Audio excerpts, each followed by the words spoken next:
lah ini, oh Calvin, oh Zwingli punya. Supaya ada keterbukaan di situ, oh kita lihat titik celah, ternyata buktikanlah doktrin itu sesuai dengan biblis, maaf. Bisa omong tadi bagaimana? Jangan sampai doktrin itu sesuai dengan iblis, sesuai dengan biblis, sebut salah lagi. Maksudnya seperti itu. Beda tipis antara biblis, kau hapus buang B jadi iblis. Bisa jadi. Apakah pengajaran sesuai dengan biblis atau sesuai dengan iblis? Karena hilangkan B. Bisa jadi. Jadi Bapak Romo, pertanyaan terakhir buat saya untuk teman-teman yang lain mungkin mau bicara. Apa yang saya harus lakukan? Belajar dulu, Paman. Belajar. MKE. Yang penting berdoa. Berdoa dulu. Kalau saya punya diskusi. Saya punya diskusi terakhir menit lagi. Tapi Robo, seperti yang di Mengendalikan diri berdoa. Iya kan, Hanya seperti dengan yang di berdoa kita bisa Petrus. mengendalikan diri sendiri. Hanya dengan berdoa. Iya. Makanya kalau orang mau berdoa naik di komal saya. Yang penting tahan, jangan mengantuk. Seperti yang tertulis di surat Petrus kan, Pater. Kuduskanlah Tuhan di dalam hatimu itu duluan. Kemudian sedialah mempertanggungjawabkan iman. Yang pertama pengharapan. Oke. 2 Petrus 3 ayat 15-16 baca untuk kebenaran dulu.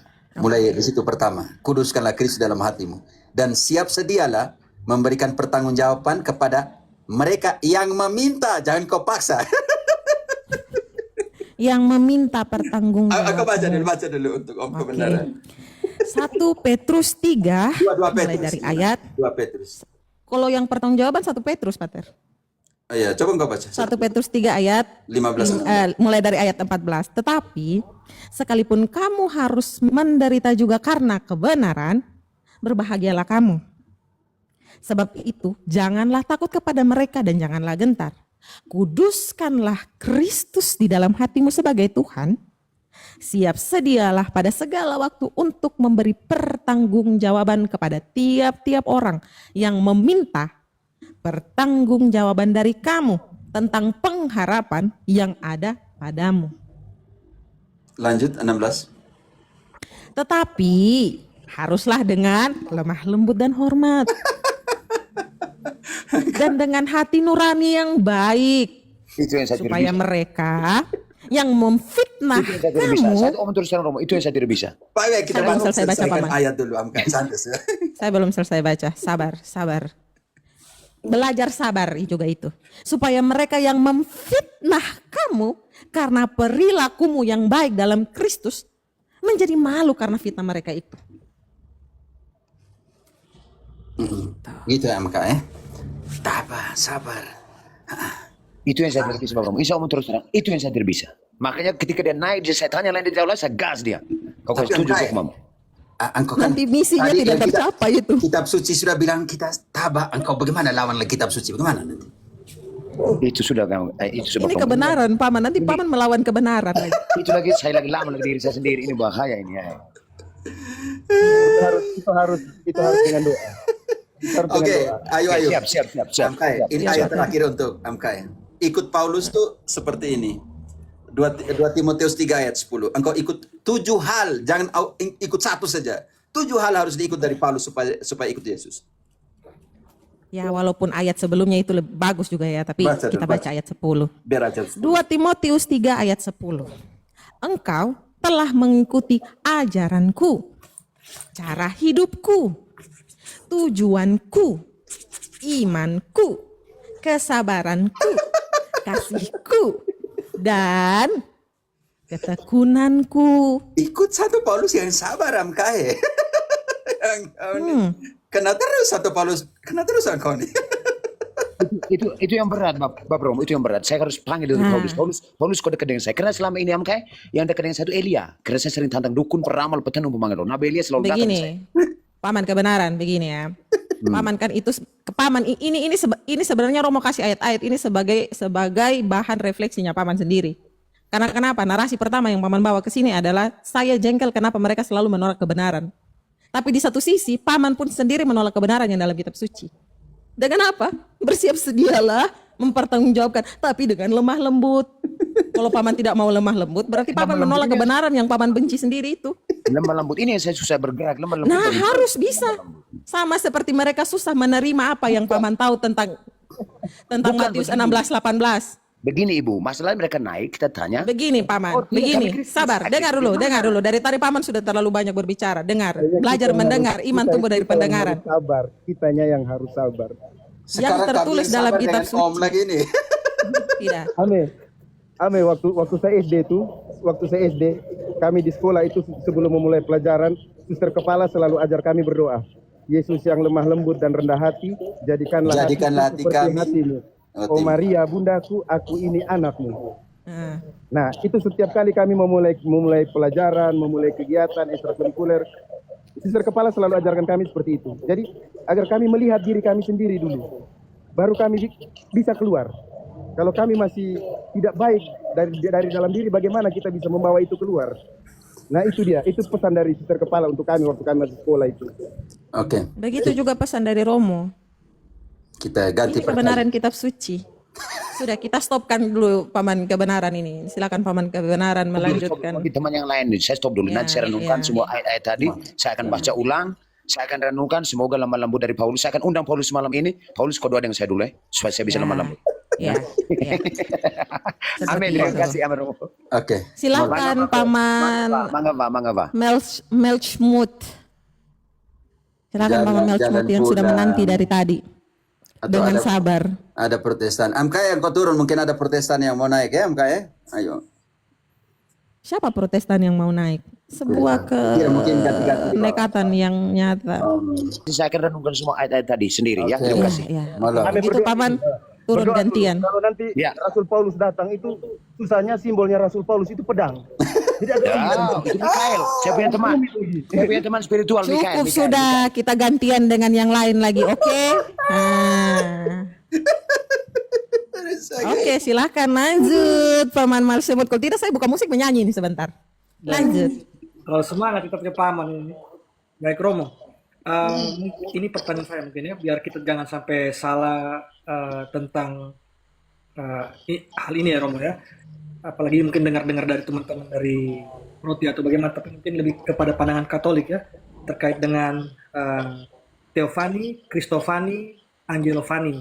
Nah ini kira-kira bagaimana tentang hal ini? Juga ada Demonovani, Profetovani, Pneumovani dan Cirovani gitu Romo. Ibrani 1 ayat 2. Ini 1 ayat 2. Pada zaman akhir ini, ia berbicara kepada kita dengan perantaraan anaknya, yang telah ia tetapkan sebagai ahli waris segala sesuatu. Melalui dia, Allah telah menjadikan alam semesta. Dia berbicara kepada kita melalui siapa? Yesus, Dan Yesus adalah sabda menjadi manusia. antara Theophany dan Cristofani. Barang siapa melihat aku, melihat Dia yang mengutus aku. dia yang mengutus aku. Maksud dari pertanyaanmu seperti apa? Paman Melch. Baik, terkait dengan Theophany ini kan sudah mulai ada di TikTok, mulai ada banyak yang memberikan penafsirannya sehingga kadang-kadang kita juga jangan Engkau sampai salah datangkan, gitu. maksudnya engkau datangkan penafsiran Theophany di sana daripada saya tambah pusing lagi lihat engkau pakai istilah ini tapi Oke, baik-baik. Theophany itu yang ada salah satu dari proti karismatik ya. Dia mengatakan bahwa Theophany adalah penampilan Tuhan ya, Allah yang transender dan tak terlihat. Penampilan Tuhan? Dapat dirasakan oleh manusia.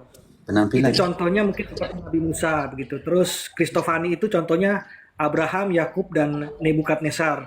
Dan juga Paulus ketika melihat penampakan dari Yesus Kristus. Jadi dia katakan bahwa tidak semua orang bisa dapat melihat ini, tidak sembarangan. Harus orang-orang yang berhati suci gitu untuk memahami tentang melihat Theophany atau Cristofani, karena akan ada dampaknya seperti Paulus matanya buta. Terus dia membedakan lagi tentang Angelovani yang bertemu dengan yang bertemu dengan Maria dan Zakaria, bapaknya Yohanes ya. Jadi Maria aman-aman saja karena dia disebut Theotokos karena menerima tugas, sementara bapaknya Yohanes Zakaria itu bisu. Nah mungkin apakah ini perspektif yang seperti ini adalah benar ini dari teman-teman dari pihak sebelah. Terima kasih Romo. Santo Yosef yang malaikat datang dalam mimpi, dia bisu juga? Tidak. Tidak. Ya makanya statementnya seperti saya belum memahami maksud dari pertanyaan. Namanya Terus Maria Magdalena yang ketemu malaikat di kuburan Yesus itu bagaimana? Pingsan, Maria Magdalena pingsan, tidak? Dari tadi pengen ketawa tapi Tidak, Jadi ini, saya tidak mengerti, maksudnya bagaimana? Maksudnya penampakan Penampakan ini. Teofani itu penampakan ilahi ini Pater, ya kan? Yang mungkin dimaksudnya penampakan ilahi. Terus kita menganggap penampakan ilahi itu sebagai suatu bentuk manifestasi ilahi di hadapan kita. Untuk zaman Nah, satu sekarang, Korintus- untuk zaman sekarang. Ya. Soalnya 1 Korintus 11, 14, 15 sudah menjelaskan tentang manifestasi itu. Ya, pertanyaan saya, tidak ada lagi wahyu yang melengkapi wahyu Kristus yang telah kita baca tadi. Puncak dari wahyu sudah selesai. Allah berbicara kepada kita itu sebuah epifania. Buat apa lagi kita mati-matian?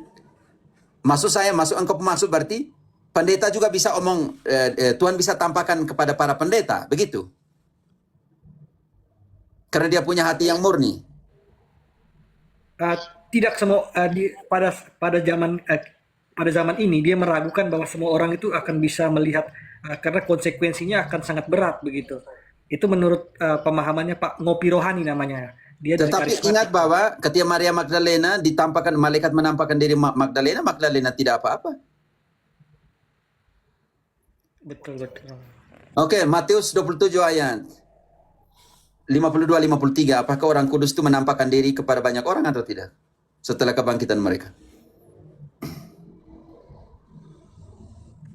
Matius 27 Ayat 52-53. 52, 53, 52, 53. Kuburan-kuburan terbuka dan banyak orang kudus yang telah meninggal dibangkitkan. Sesudah kebangkitan Yesus, mereka keluar dari kubur lalu masuk ke kota kudus dan menampakkan diri kepada banyak orang. Bukan hanya omong tentang malaikat. Di situ semua orang kudus yang bangkit. Ketika Yesus bangkit pertama, lalu mereka juga bangkit. Mereka menampakkan diri kepada banyak orang kudus. Lalu bagaimana dengan ayat ini?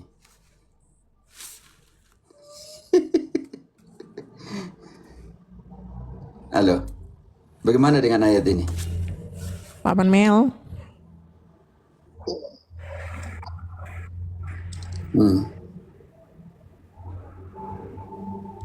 mungkin pertanyaannya lebih disederhanakan biar Romo bisa betul-betul paham maksudnya Pak Manmel itu seperti apa. Ya, saya jujur ya sebut aja namanya Pak Ngopi Rohani. Jadi dia menjelaskan tentang dia ada berbicara tentang Theophany, Angelophany, terus dengan Christophany ya. Jadi kalau Angelophany itu tradisi Penampakan malaikat. ya penampakan malaikat ya.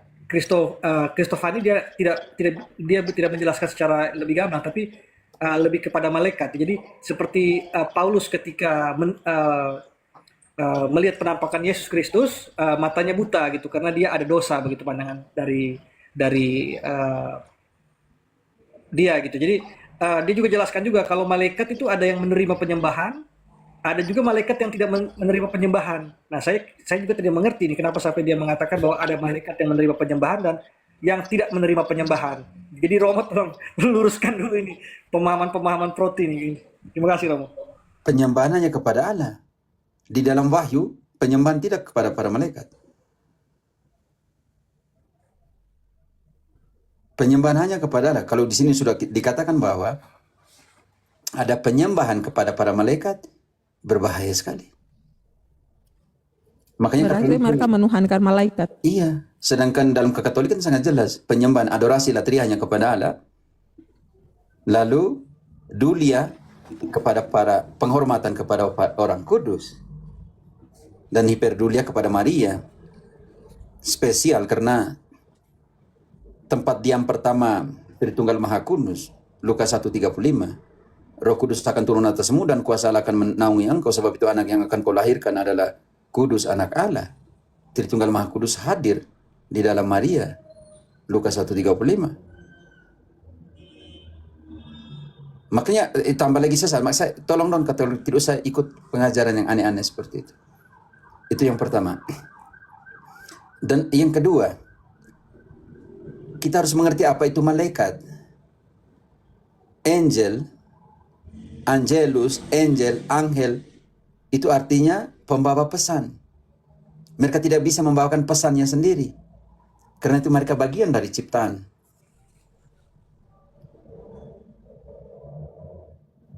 Para malaikat tidak pernah pergi tanpa harus mendapat mandat dari Allah.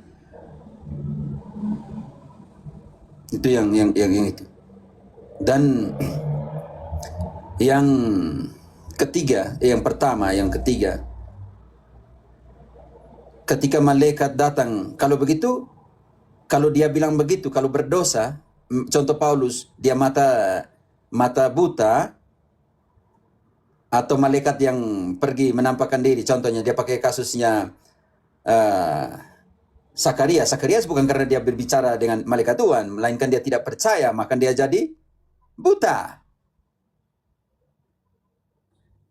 Tidak ada hubungan di situ.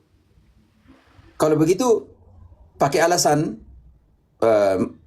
sama Mitchell ya. Kalau pakai alasan seperti ini, kalau malaikat datang ke orangnya supaya orang itu jangan mati, dia harus suci, Mitchell? Tidak sepakat, Romo. Ya, kalau kita pakai alasan seperti itu, ya mereka harus terima bahwa Maria Immaculata. Ya. Logikanya di situ. Betul. Semoga kalian Katolik tidak usah masuk room paling aneh. Ini ajaran sudah aneh-aneh, ada penyembahan kepada malaikat lagi.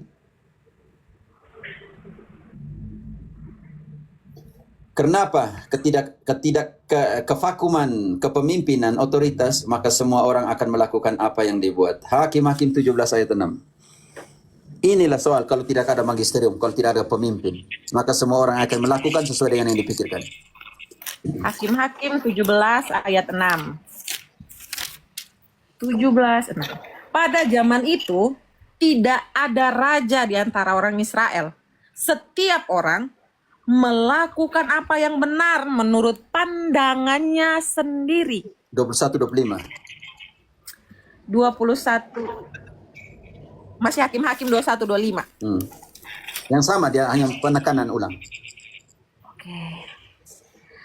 Pada zaman itu tidak ada raja di antara orang Israel. Setiap orang melakukan apa yang benar menurut pandangannya sendiri. Karena kalau tidak ada magisterium, tidak ada satu kesatuan penafsiran, hasilnya seperti ini. Semua orang akan melakukan sesuai dengan yang dia pikirkan. Ini jadi persoalan berat ya teman-teman. Semua orang buat suka-suka. Kenapa? Karena tidak ada otoritas, tidak ada magisterium, ya sudah, buat sendiri-sendiri. Buat apa lagi hitung-hitung seperti itu? Kenapa? Karena kalau tidak ada pemimpin, semua domba ambil jalannya masing-masing. Yesaya 53 ayat 6. Yesaya 23 ayat 53. Yesaya 53 ayat 6. 53. Kita sekalian sesat seperti domba. Masing-masing kita mengambil jalannya sendiri. Tetapi Tuhan telah menimpahkan kepadanya kejahatan kita sekalian. Kita adalah domba yang tersesat, masing-masing kita adalah domba Jalannya sendiri. pokoknya jalan bebas. Jalan Oke. suka-suka. Karena itu hati-hati, ada jalan yang dianggap lurus tetapi ujungnya maut. Amsal 14:12. Amsal 14:12. Ada jalan yang disangka orang lurus, tetapi ujungnya menuju maut. Baca kembali baik-baik. Ada jalan yang disangka orang lurus, tetapi ujungnya menuju maut. Orang, ini, wih, enak, benar, betul. Ujungnya maut semua.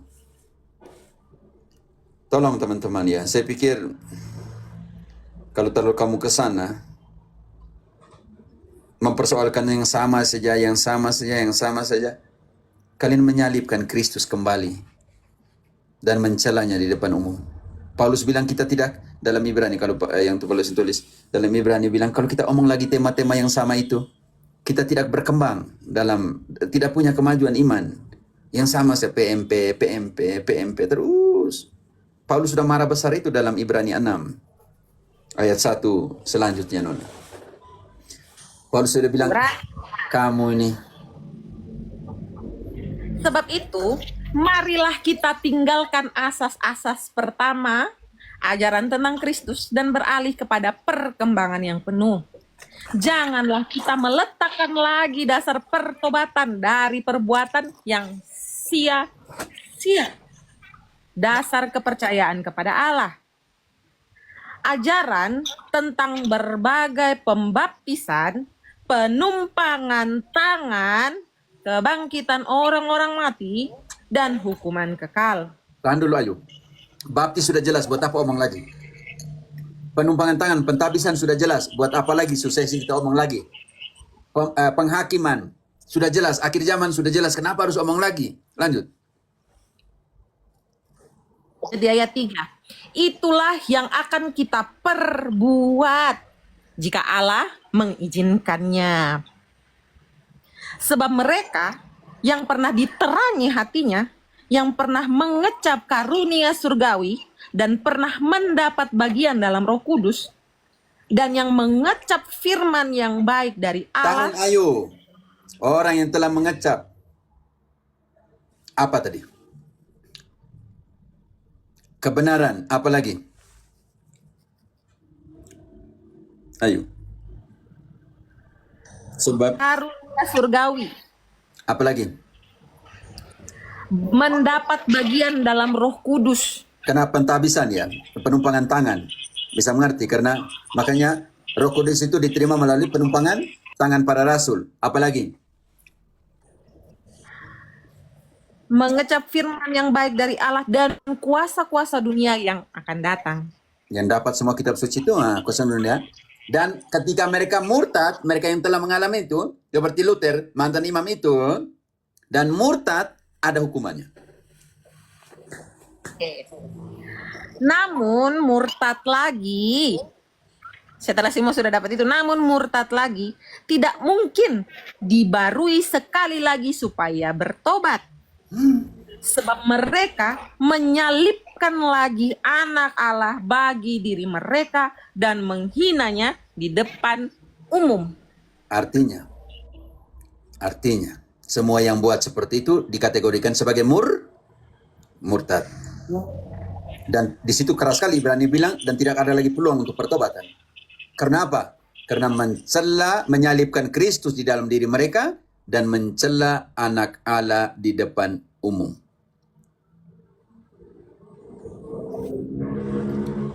Ingat itu baik-baik.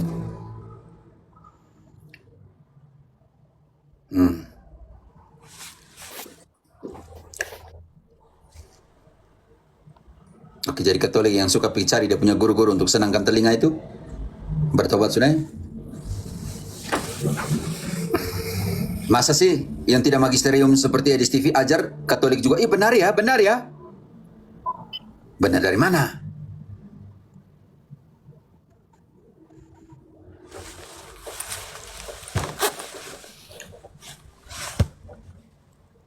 Yang murtad, ingat baik-baik. Menyalibkan Kristus kembali dalam diri mereka dan mencela Kristus di depan umum, dan tidak ada lagi peluang untuk pertobatan. Yang tinggalkan iman Katolik, dengar itu baik-baik. Dengar itu baik-baik.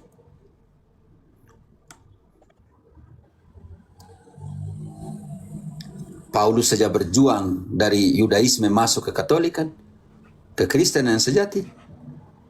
Kamu berusaha untuk keluar dari sana.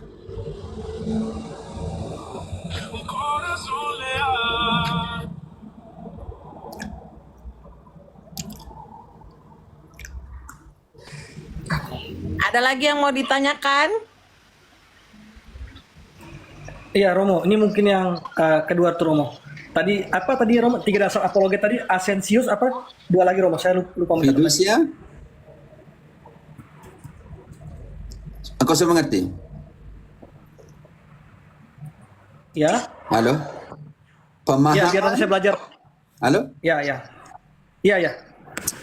Angkat saya punya epifani langsung saja. Tentang ada di sana tentang apologetika dan evangelisasi. Oh ya, baik. Temanya, supaya lebih komprehensif semua dari awal. Notisias, asensus, dan fidusia. Pemahaman kehendak dan perasaan. Baik. Terima kasih Romo. Itu ada teknik apologetika, teknik evangelisasi. Perbedaan antara apologetika dan evangelisasi. Evangelisasi artinya menjawab apa itu iman, sedangkan apologetika menjawab mengapa beriman. Makanya pertanyaan saya, Protestantisme kami adalah apologet Protestan, kamu mau bela apa? Kami adalah apologet Protestan, mau bela apa? Bela yang diprotes?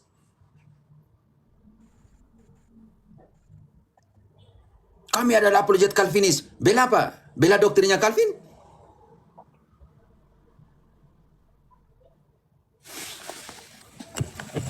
Ya Protestantisme ya bela yang diprotes. Bukan bela ajaran yang sebenarnya.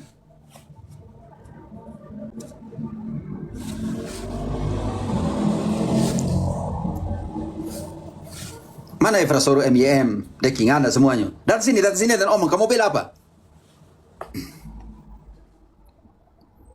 Berdebat dengan Islam pakai dokumennya gereja Katolik. Pakai dokumen bapak-bapak gereja magisterium. Tidak malu kan?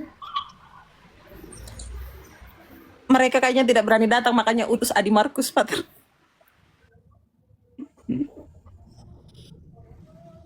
Begitu. Protestantisme, kamu mau buat apologetika tapi mau bela apa?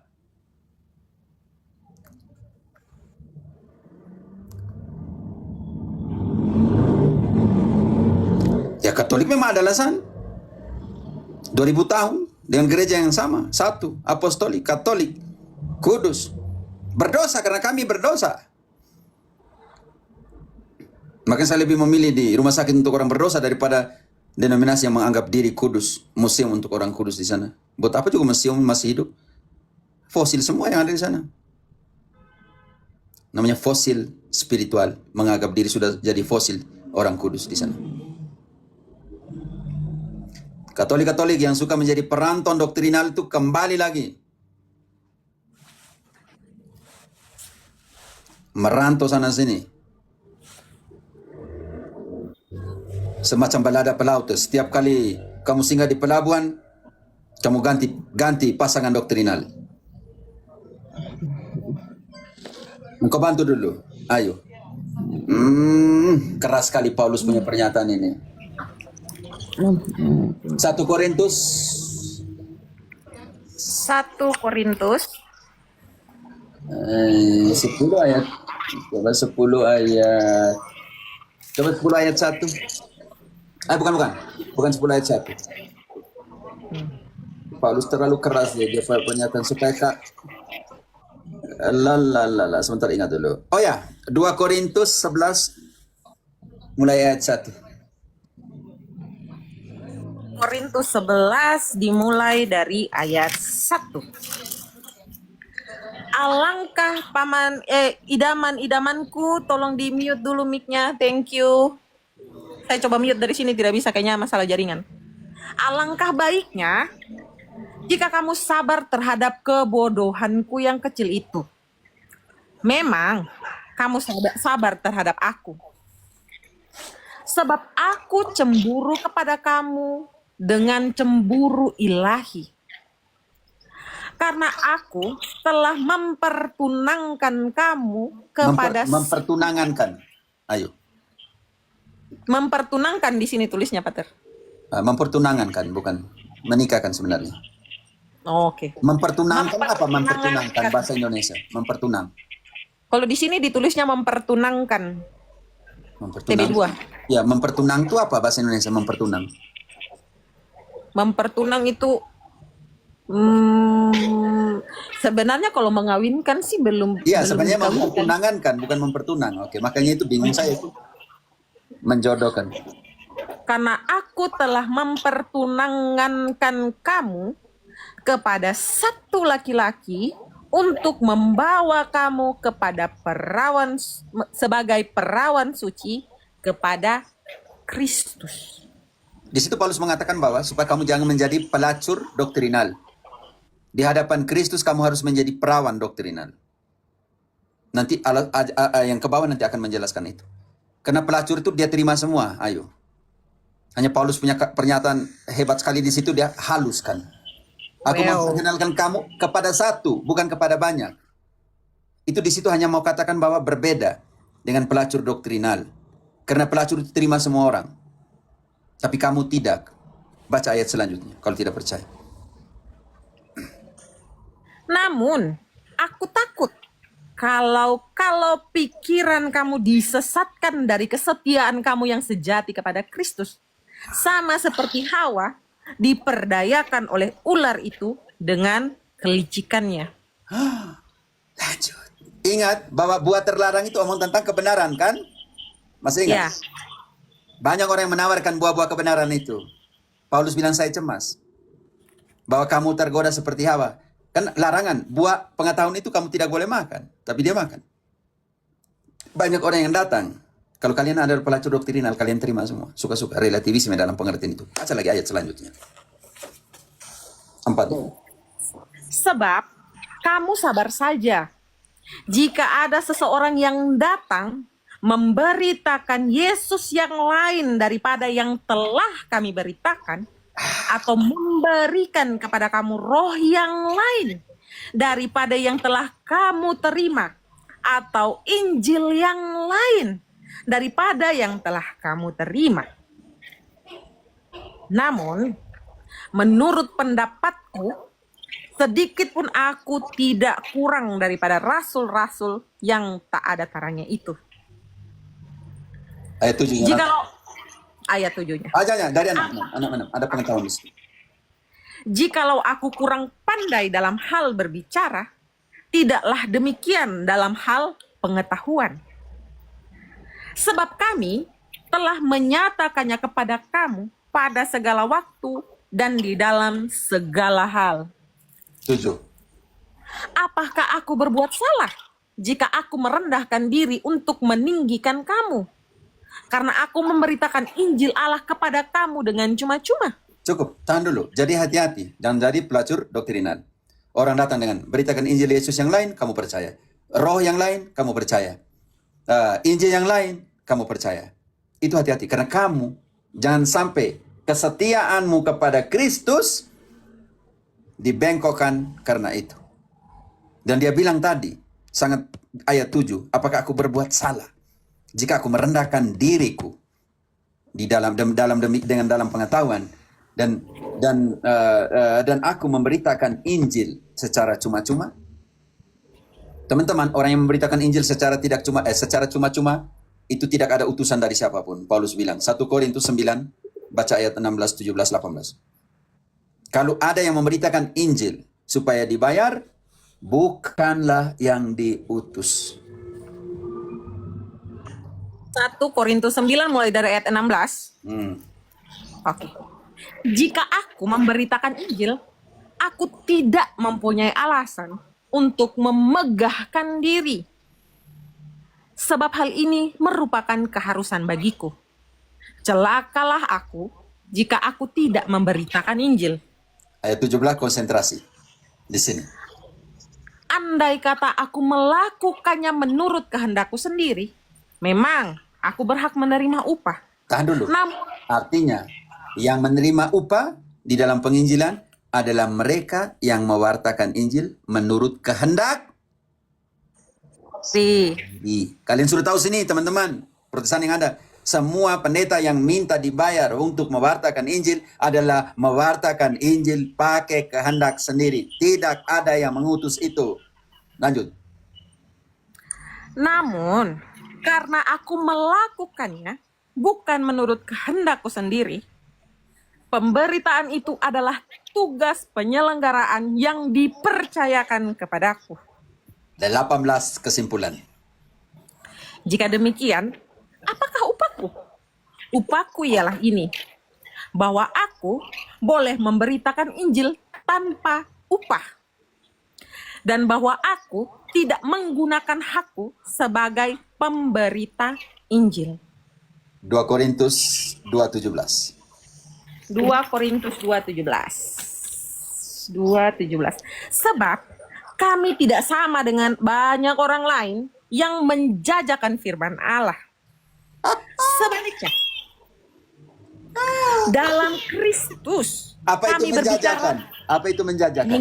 menjual, mendagangkan. Baca ulang ayatnya. Sebab kami tidak sama dengan banyak orang lain yang menjajakan firman Allah. Ganti dengan menjajar ini, menjual. Baca kembali. Memang aslinya merkadeos, artinya menjual. Okay? Sebab kami tidak sama dengan banyak orang lain yang menjual firman Allah. Apa yang harus kita buat? Melainkan Sebaliknya, dalam Kristus kami berbicara sebagaimana mestinya, dengan maksud-maksud murni atas perintah Allah dan di hadapannya. dan Paulus bilang di Roma, jangan kau ikut mereka. Roma 16:17-18. Jangan kau ikut mereka. Sang penggugat, saya akan upkan engkau kalau engkau pakai akun asli. Yang kedua, engkau harus buka kameramu. Dan yang ketiga, engkau harus jujur dari mana. Kalau engkau menggenapi persyaratan itu, saya akan naikkan engkau. Saya tidak akan diskusi dengan orang yang sembunyi di balik layar. Kau minta naik. Tetapi ketika saya suruh kau buka kamera dan kau tidak buka, saya kasih turunkan engkau. Gentle. Oke. Roma 16:17-18. Kalau kau gentle, jangan pakai bilang, siapa akun masih 18. Kau ada akun asli, kau datang dan kau akun asli. Oke. Roma 16:17-18. Aku menasehatkan kamu, saudara-saudara, supaya kamu waspada terhadap mereka yang menimbulkan perpecahan dan batu sandungan, bertentangan dengan pengajaran yang telah kamu terima. Hindarilah mereka.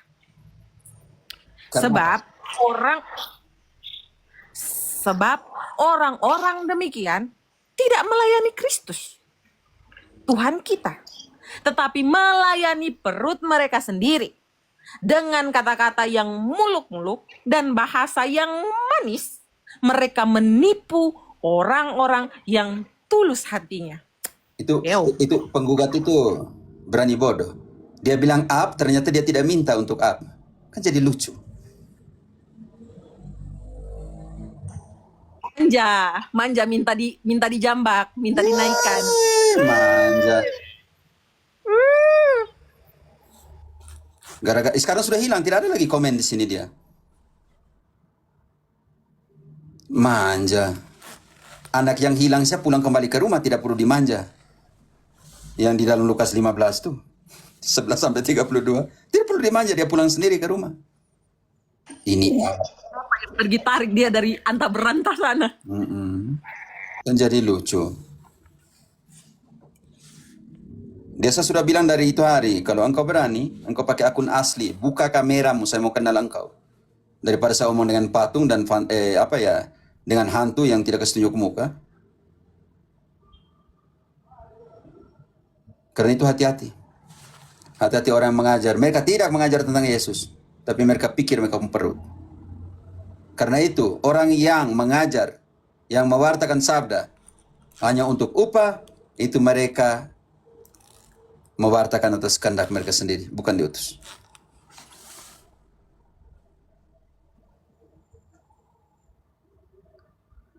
Dia mau gugat siapa? Penggugatnya. Ya, mereka alasan pakai akun yang kecil kalau mendapat dengan kita. Setelah itu, mereka sudah tahu bahwa sewaktu saya mau makan siang, baru mereka muncul type di bawah. Setelah itu hilang. Beranilah, gentle lah. Lalu kan panggil kau punya Deki Ngadas ke sini, Efrasoro ke sini. MYM, siapa lagi itu? Tapi dengan kitab suci di tangan. Kan kamu bilang back to Bible. Kalau omong tanpa kitab suci biar tidak usah. Kalau logika pribadi biar tidak usah. Seperti Deki Ngadas. Satu-satunya pengantara antara Allah dan manusia itu manusia Yesus Kristus. 1 Timotius 2 ayat 5. Baru-baru. Blunder. Pendeta adalah penghubung antara surga dan jemaat. Sejak kapan? Di dalam kitab suci omong seperti itu. Blunder kan? Iya. Dia omong itu kami pendeta-pendeta adalah penghubung antara surga dan jemaat. Sejak kapan kitab suci omong bilang pendeta? Pendeta juga tidak ada dalam kitab suci.